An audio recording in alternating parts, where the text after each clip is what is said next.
Something just broke in the psychology of the silver market. And the crack isn't in the price. It's in the minds of the people holding the metal. After years of suppression, after years of manipulation, after years of being told they're conspiracy theorists, silver holders are approaching a moment that will separate the survivors from the casualties. The moment when they finally win. And winning might be the most dangerous thing that could happen to them. We've spent so much time analyzing vault depletion, industrial demand, and Shanghai premiums. We've calculated supply deficits and mapped delivery notices. We've tracked every COMEX drain and every margin hike. But we haven't prepared for the psychological weapon they're about to deploy against you. The weapon isn't complex. It doesn't require congressional approval or regulatory coordination. It's elegant in its simplicity. They're going to let you win. Then they're going to watch you destroy yourself. The surface event looks straightforward. Silver climbs through $80, then $90, then $100. Your portfolio explodes. Your net worth multiplies. Your phone buzzes with price alerts you've waited years to see. Everyone you know suddenly wants to talk about your silver investment. Your spouse stops rolling their eyes. Your friends stop calling you paranoid. The financial advisors who mocked your allocation start asking for tips. This is the moment you've prepared for. This is vindication. This is victory. This is also the moment you're most vulnerable to losing everything. When you check your phone and see numbers that represent years of salary, something breaks inside your decision-making process. The rational analysis disappears. The lizard brain takes control. And the lizard brain has one command: sell everything immediately and secure the profit. This is evolutionary programming. Your ancient survival instincts are about to become your modern financial destruction. The banks understand this psychology better than you understand yourself. They've studied every squeeze in history. They know exactly how people behave when paper wealth explodes overnight. They know that 90% of silver holders will sell everything between $100 and $150. Not because the fundamentals changed, but because human beings cannot psychologically handle exponential gains. You spent years accumulating silver at $20, $30, $40 per ounce.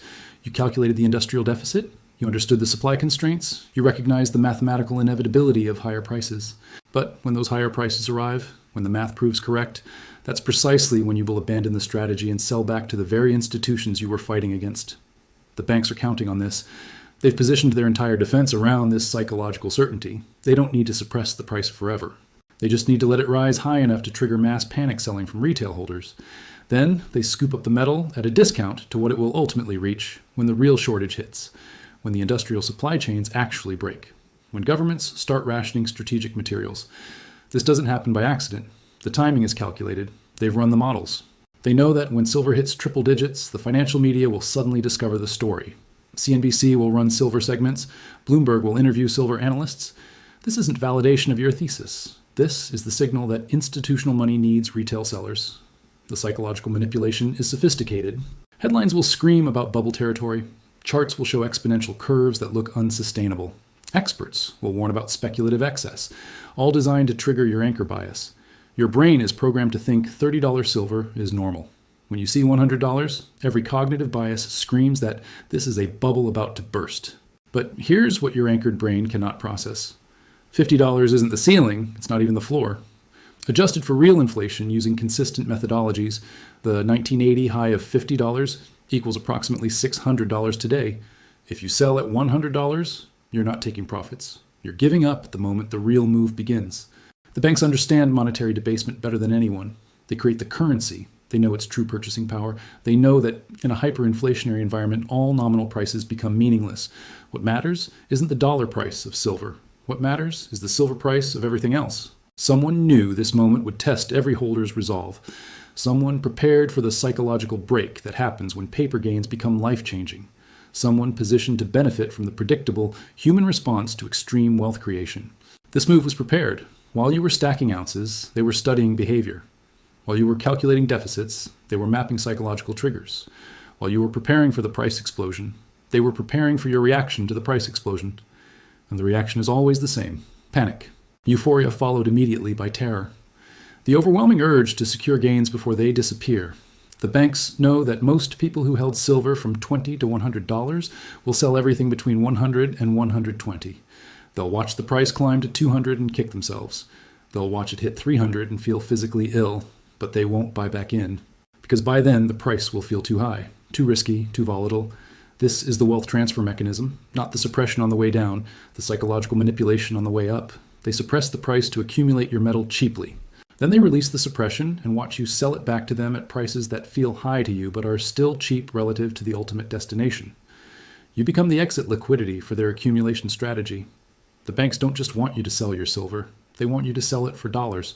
When you convert silver into cash, you're moving from the hardest asset on earth into the softest liability in the financial system.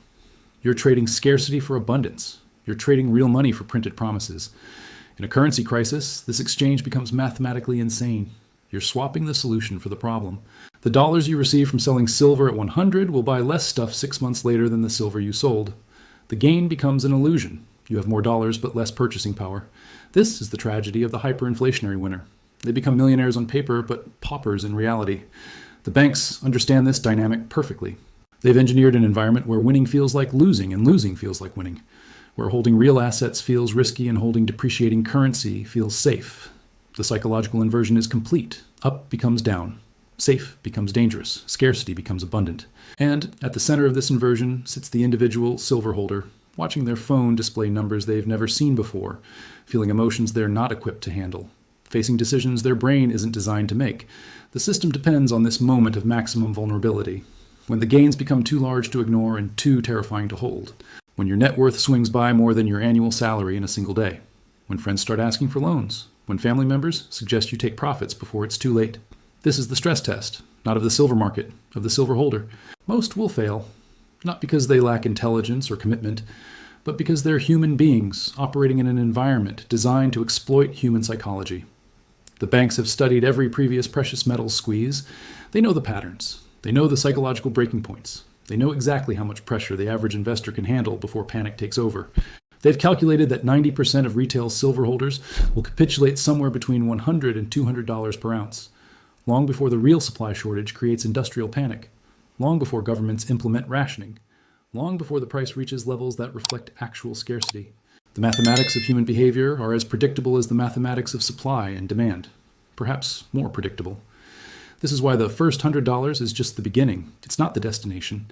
It's the psychological filtration system that separates weak hands from strong hands, emotional holders from strategic holders, people who bought silver from people who understand silver. The real move starts when the retail selling ends, when the last panicked holder has exchanged their metal for promises, when the float has been transferred back to the institutions that need to cover industrial demand. That's when the price discovery begins, when market forces rather than human psychology determine value, when the true shortage becomes visible to everyone instead of just the analysts who could read the data. But by then, the opportunity for ordinary people to participate will have passed.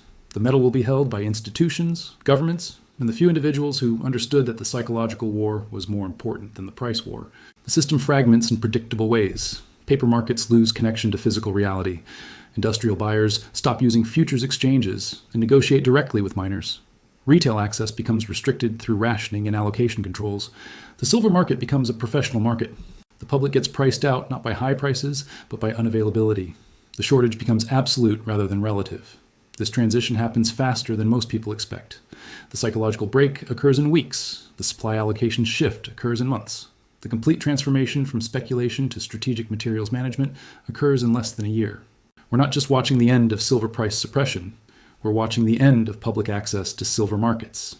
The last chapter, where ordinary individuals can participate in price discovery for strategic materials. The banks understand this timeline. They know the window is closing. They know that allowing the price to rise serves their interests by triggering retail distribution before industrial allocation begins. Every ounce sold by a panicked retail holder at $150 is an ounce they won't need to source at $500 when allocation controls are implemented. The consolidation is accelerating. The psychology is breaking. The transfer is beginning. When industrial buyers realize the retail holders are panic selling, they accelerate their own procurement. They know the window for open market purchases is shrinking. They know that waiting means paying higher prices or facing availability constraints. This creates a feedback loop. Retail panic selling convinces industrial buyers to buy more aggressively. Industrial buying pushes prices higher. Higher prices trigger more retail panic selling. The mathematical beauty of this system is that it sorts market participants automatically. Emotional holders get shaken out during the volatility. Strategic holders accumulate during the chaos. Industrial buyers secure supplies before allocation controls begin. And at the center of it all sits the individual holder, staring at their phone, watching numbers climb higher than they ever imagined, feeling simultaneously vindicated and terrified. This is where the real test begins. not of market knowledge or financial analysis, but of human nature itself.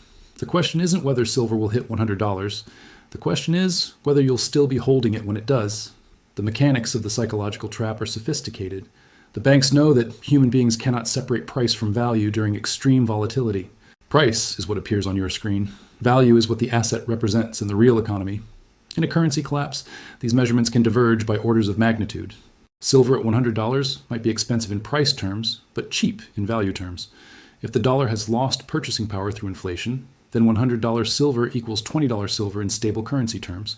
But your brain sees the nominal price and panics. It cannot comprehend that the bubble is in the currency, not the metal. This is the anchor bias in action.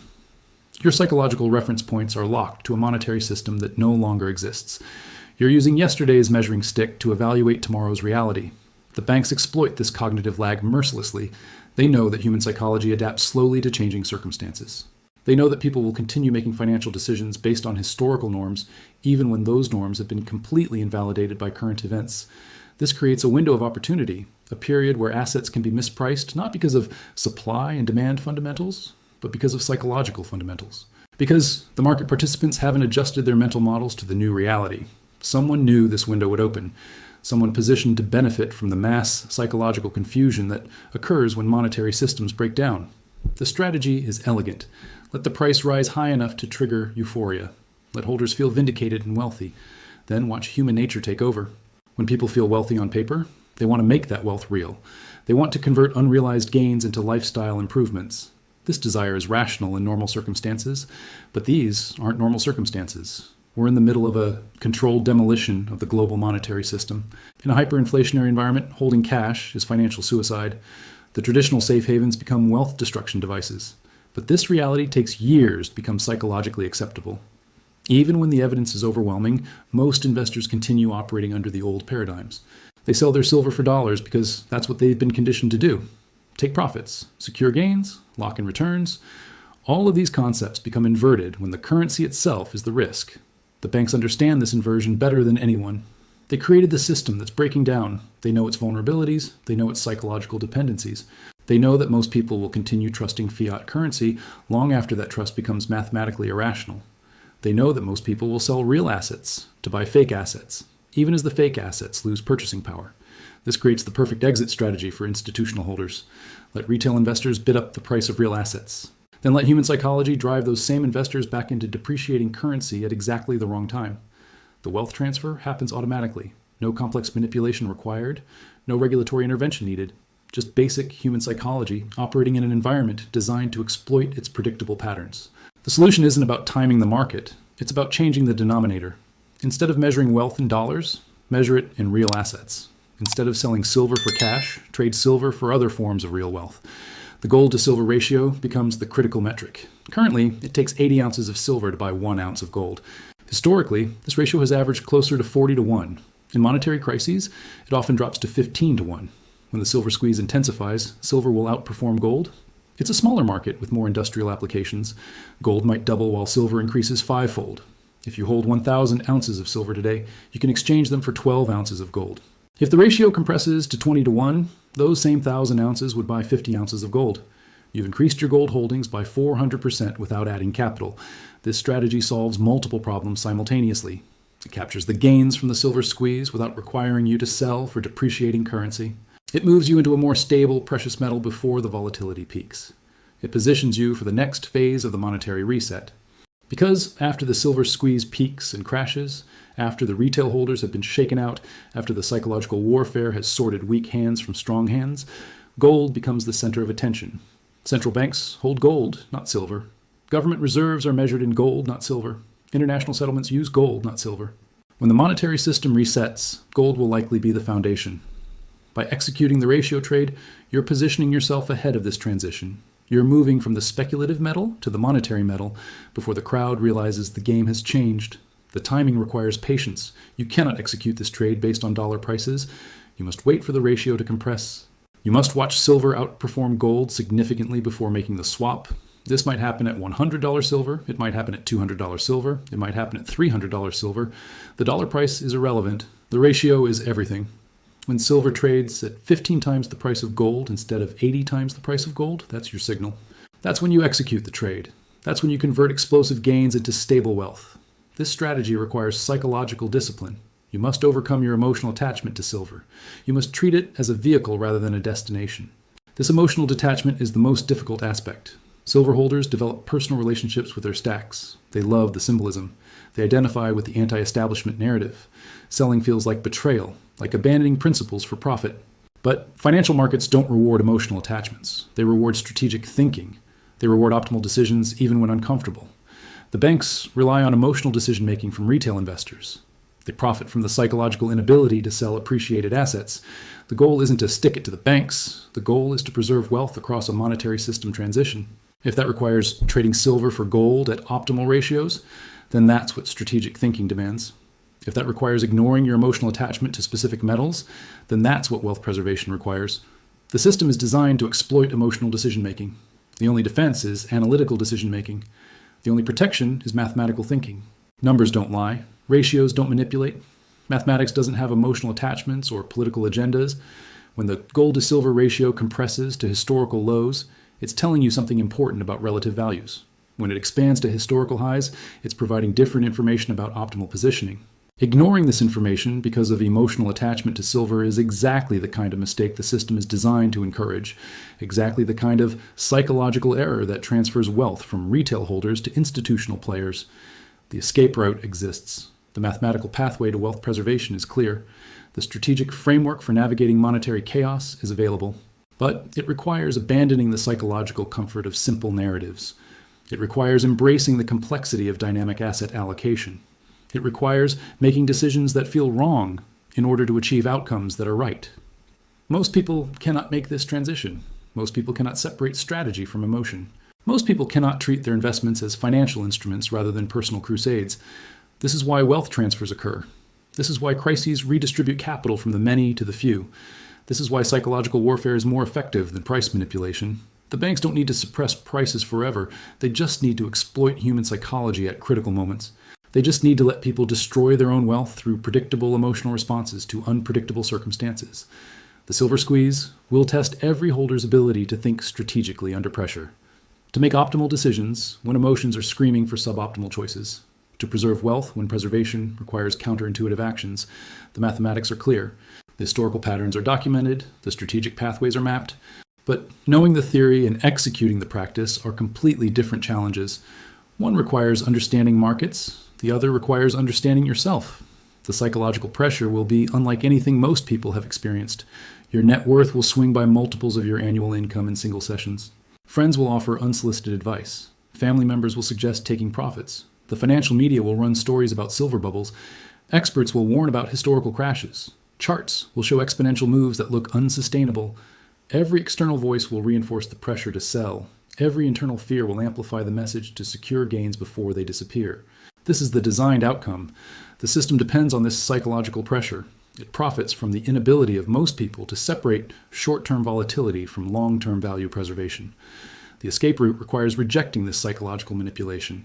It requires treating market movements as information rather than instructions. It requires making decisions based on mathematical relationships rather than emotional responses. When the gold to silver ratio compresses to historical lows, that's mathematical information about relative values. When it expands to historical highs, that's different information about optimal positioning. The ratio doesn't have emotions or political agendas. It doesn't manipulate or deceive.